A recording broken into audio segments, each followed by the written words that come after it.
الحمد لله وكفى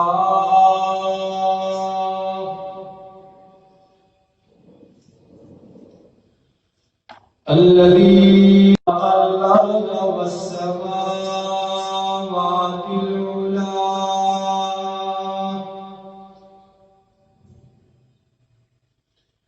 وبين الضلالة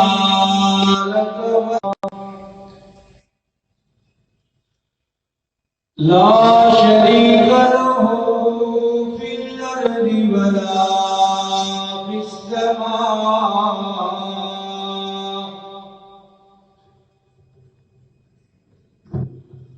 وله العزة وله العظمة وله الكبرياء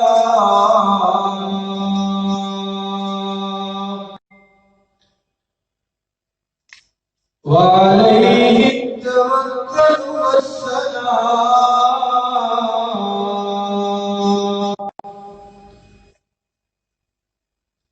والصلاة والسلام على سيد الرسل وخاتم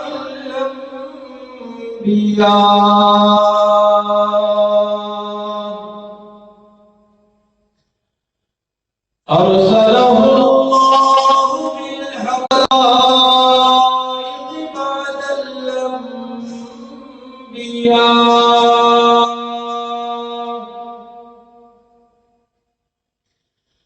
أما بعد فأعوذ بالله من الشيطان الرجيم بسم الله الرحمن الرحيم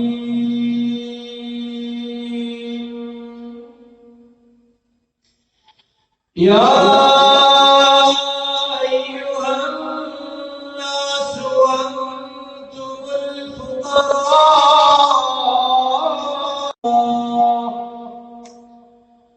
والله هو الغني الحميد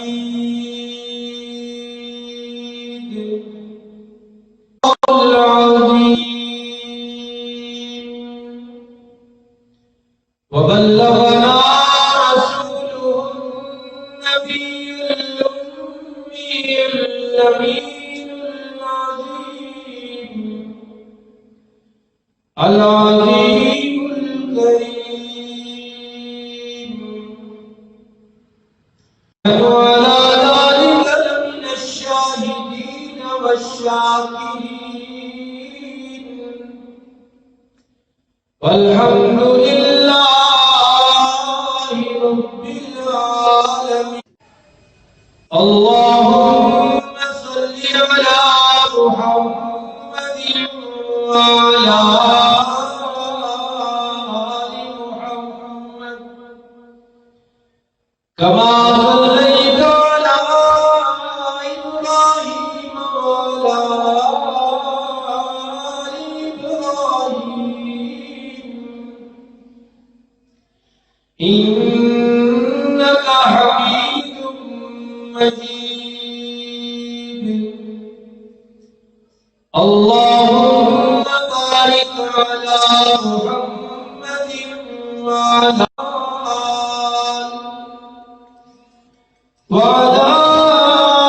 آل محمد كما باركت على إبراهيم وعلى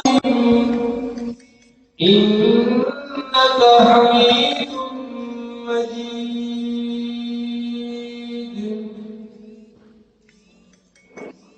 وعلیکم السلام حاضرین و ناظرین کرام، پروردگار عالم نے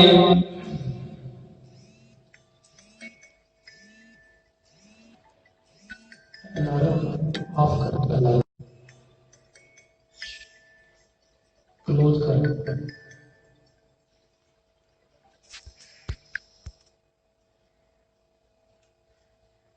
اپنی انبیاء علیہ الصلوۃ والتسلیم بڑی ہی شان و شوکت سے، بڑے مقام مرتبے سے نواز رکھا ہے. ان کے سر پر نبوت اور رسالت کے تاج رکھے اور ان کو مختلف انداز سے معراج کروائے.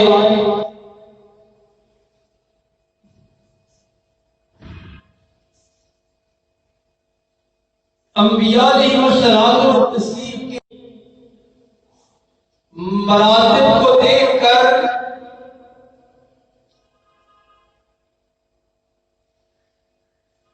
پہلے بھی اور آج بھی حضرات انبیاء علیہ الصلوۃ والتسلیم کو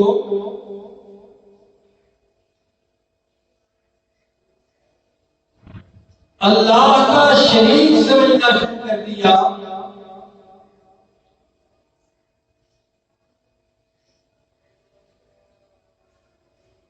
حالانکہ حق بات یہ تھی کہ ان کو جو مقام مرتبہ اللہ نے عطا فرمایا ہے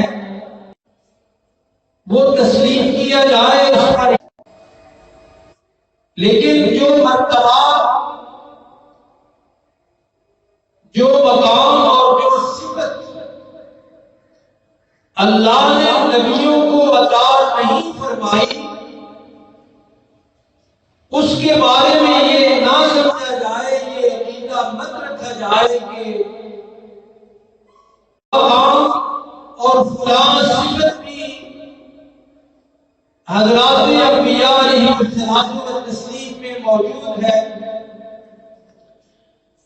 خاص کر وہ یعنی خدائی صفات کے بارے میں بالکل بھی یہ نہ سمجھا جائے کہ اللہ نے اپنی کوئی صفت کسی پیغمبر کو عطا فرمائی ہے. اور جو غلطی رہی ہے وہ بھی انہی صفات میں ہے کہ حضرات انبیاء علیہ الصلوۃ والتسلیم میں وہ صفات مان لی گئی جو خدائی صفات تھی. قرآن حکیم نے اپنا کافی سارا حصہ یہ صفات کسی نبی کو نہیں ملی.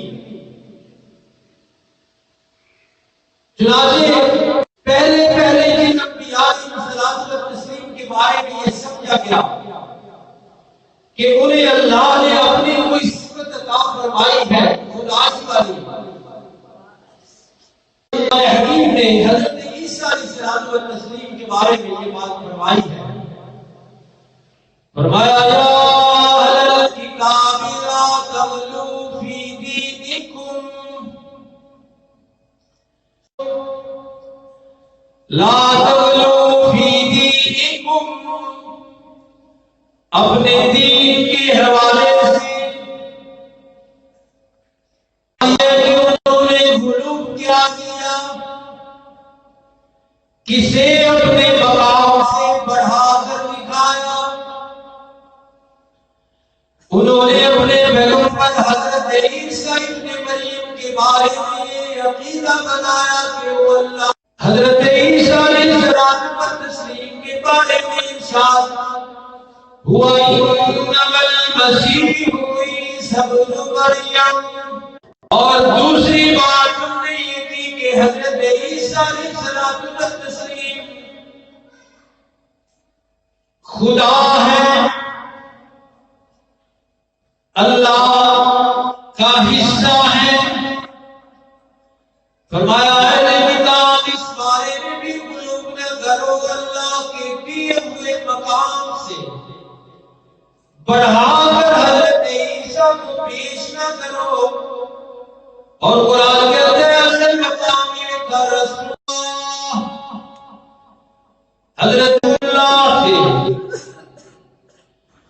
وَكَلِمَتُهُ أَلْقَاهَا إِلَى مَرْيَمَ،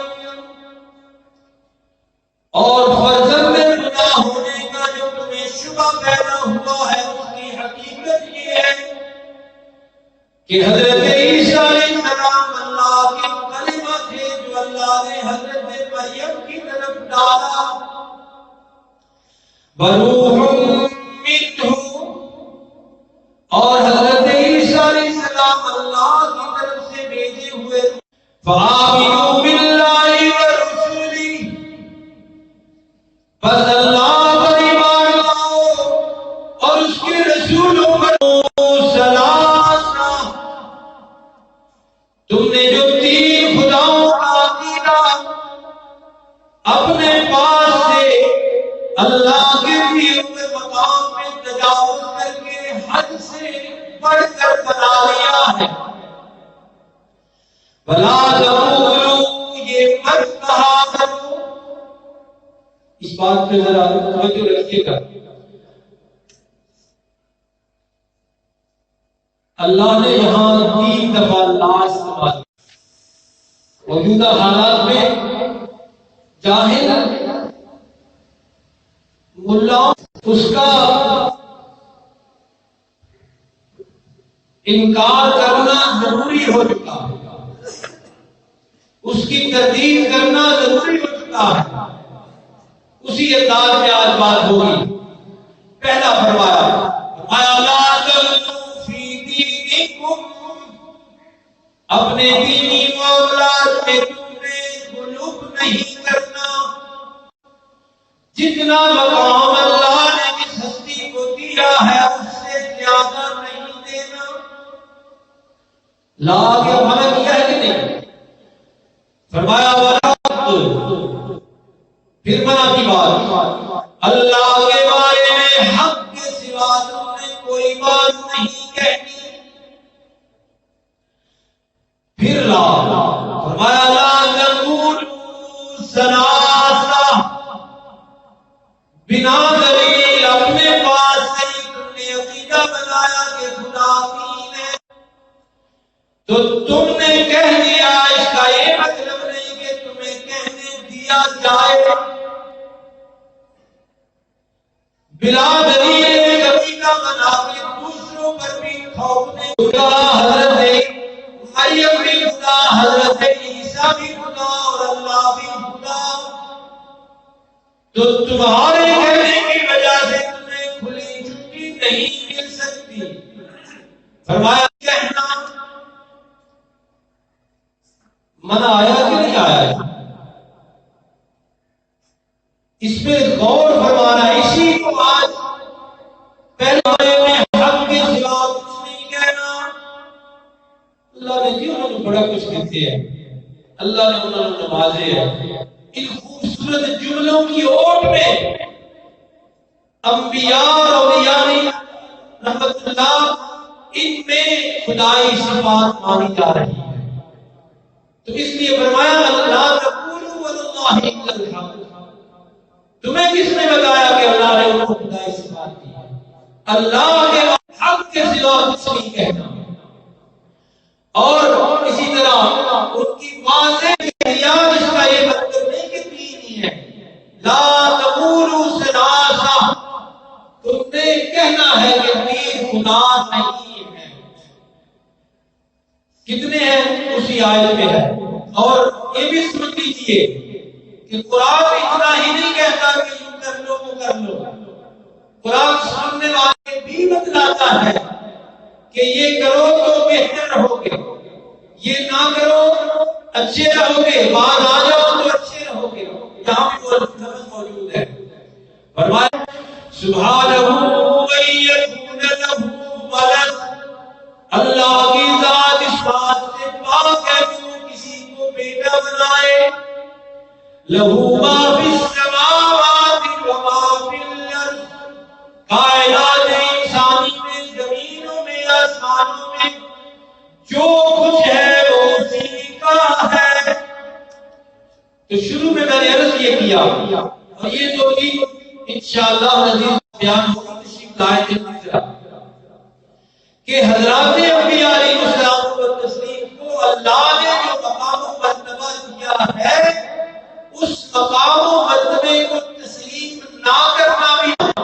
بھی قرآن سنت سے بغاوت اور گمراہی ہے، اور اسی فرق نہ کرنے کی وجہ سے خالد آباد کا وہ واقعہ پیش آیا۔ جو مقتول ہے اس نے غلط بات نہیں کی تھی، لیکن کیا ہے اسے اس کو نہیں سمجھایا گیا کہ بات کیا ہے، حقیقت کیا ہے۔ اس نے یہ کہا تھا کہ سارے نبی سارے ولی اللہ کے در کے محتاج، اللہ کے در کے، کس کے در کے؟ کسی بھی فرقے کا، کسی بھی مکتبہ فکر کا قرآن کا ترجمہ اٹھا کے دیکھیے تو اللہ کہے ساری انسانیت میرے در کی محتاج ہے، تو جو مانتا ہے وہی قرآن کو ماننے والا ہے۔ جو اس سے ہٹ کر بات کرے اس نے قرآن کو مانا کہ قرآن کہہ رہا ہے انتم الفقراء الی اللہ۔ چنانچہ میں نے عرض کیا کہ یہ 2-3 دنوں میں ہم بات کریں گے، اور ہماری جماعت کا ہمارا تو یہ محبوب اور مرغوب مسئلہ ہے، لیکن چونکہ ملک میں ایک بڑی ہلچل مچی ہے اس حوالے سے، اس لیے اپنی سوچ اور اپنا عقیدہ درست کرنا کہ اس سے کسی نبی کی کوئی گستاخی لازم نہیں آتی۔ یہ کہنا کہ تمام انبیاء اللہ کے در کے محتاج ہے، یہ قرآن کا کہنا ہے۔ تو قرآن گستاخی کرتا ہے، قرآن نے میرا گستاخی کرنی تھی نعوذ باللہ۔ اور پھر میں نے جیسے عرض کیا، تفصیل سے میں نے عرض کرنی ہے 2-3 جمعوں میں، وہ یہی ہے کہ اللہ نے کئی انبیاء علیہ الصلوۃ والتسلیم کو محتاج اور مانگت بنا کے دکھایا ہے۔ شروع کرتے ہیں حضرت آدم علیہ الصلوۃ والتسلیم سے۔ پہلے اس بارے میں بھی ہے، فرمایا لا تقربا هذه الشجرہ، جنت میں داخل کر کے فرمایا اس درخت کے قریب نہ جانا۔ شیطان نے اپنی ڈیوٹی انجام دی، فَأَخْرَجَهُمَا مِمَّا كَانَا فِيهِ، شیطان نے بہلایا پھسلایا اور اس کی حرکت سے نکال دیے گئے۔ حضرت آدم نبی ہے کہ نہیں؟ انسان اول بھی ہیں اور نبی اول بھی ہیں۔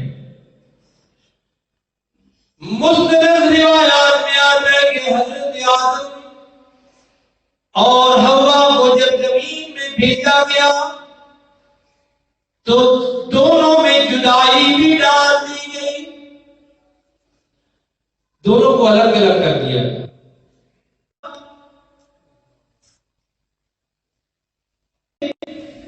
نبوت کا تاج اللہ نے ضرور ان کے در پہ ان کے سر پہ سجایا تھا، لیکن اللہ نے خدائی صفت آپ کو ایک بھی عطا نہیں فرمائی۔ اس پر زور دینا ضروری ہے۔ اللہ نے ان الوہیت میں سے کوئی حصہ بھی آپ کو عطا نہیں فرمایا، ربوبیت کا کوئی حصہ بھی حضرت آدم کو نہیں عطا فرمایا تھا۔ کہتے جی جو کام کرتا تمہیں نظر آئے نا، سمجھ لینا وہاں بھی ہے۔ اتنی آہو بکا فرمایا کرتے تھے، اتنا زور سے رویا کرتے تھے، اللہ کی بارگاہ میں اتنی بلند آواز سے التجائیں کیا کرتے تھے کہ آسمان کے فرشتے بھی رو پڑتے تھے۔ کہتے ہیں وہ یہ نہ کہو اللہ کے در کا محتاج ہے۔ جدائی ہوئے، آہو بکا کرتے، التجا حضرت آدم کو 300 سال لگ گئے۔ کتنے سال؟ اگر وہ شہید ہوا ہے تو پریشان موحدوں کو ہونے کی ضرورت نہیں ہے۔ شور شرابے سے مسئلے نہیں سمجھائے جا سکتے، پروپیگنڈے سے مسئلہ اور عقیدہ نہیں بنایا جاتا، نہ ثابت کیا جاتا ہے۔ دعائیں کرتے ہوئے آدم کو نبی ہے کہ نہیں؟ یاد رکھنی ہے بات، اللہ کے نبی ہیں اور دعائیں کرتے کتنی صدیاں گزر گئی تھی، اجتہادی غلطی اس کو کہتے ہیں۔ عصا آدم ربہ، قرآن نے کہا ہے، عصا اس یام سے ہے۔ حضرت آدم علیہ السلام تسلیم کی وہ معصیت، یوں کہہ قرآن کے ساتھ ذرا مطابقت ہو جائے، کیا ان سے ختم ہو گئی؟ پھر کیا ہوا؟ 3 صدیاں اللہ کے سامنے آؤ دعا کرتے رہے تو اللہ رب العالمین ہے کہتے ہیں لوگ یہ نہ بھی مقام کم کر کے دکھاتے ہیں، قرآن نے کم کر کے دکھایا ہے۔ قرآن یہ کہہ رہا ہے، میں نے اپنے والد کی بات تو نہیں کی، اپنے کسی عالم کی بات تو نہیں کی، کسی شیخ کی، اپنے کسی سید کی، کسی پیر کی بات تو نہیں کی۔ قرآن کہہ رہا ہے، فرمایا میری طرف سے یہ کلمہ ملے، ربنا ظلمنا انفسنا، میرے غلطی ہو گئی۔ حضرت آدم کہیں، حضرت حوا کہیں آئے، وہ اپنی جگہ پکار رہی ہے، یہ اپنی جگہ عرض کی بارگاہ خداوندی سے عاجزی کے ساتھ، انکساری کے ساتھ، اور دنیا کو دکھا کر کے نبی کا مقام خدائی والا نہیں، نبی کا مقام حاجت روائی والا نہیں، نبی کی شان مشکل کشا ہونا نہیں۔ اگر دیکھو وہ تو خود 3 صدیاں مشکل میں گزارے، ان کے تو 3 صدیاں ان کی گزر گئی مشکل میں۔ عرض کی بارگاہ خداوندی میں ربنا ظلمنا، تو نے نہ بخشا، تو نے نہ بخشا، لنکونن من الخاسرین، تو ہم خداوند بیٹھیں گے، پھر ہم مشکل کشا بن جائیں گے، پھر ہم حاجت روا بن جائیں گے۔ قرآن کا ترجمہ پڑھیے، عرض کی لم تغفر لنا مالک الملک، اے مشکل کشا سے ملی ہے اس کا تسلیم کرنا ضروری ہے، اور جو مقام مرتبہ جو صفات اللہ نے نہیں دی، جاہل ملا نے ان کے اندر بنا دی ہیں، ان کا انکار کرنا بھی ضروری ہے۔ قرآن کہہ رہا ہے لا تقولوا لا تغلو لا تغلو، کہ ایسا نہ کیا کرو۔ اللہ رب العالمین صحیح عقیدہ صحیح عمل نصیب فرمائے۔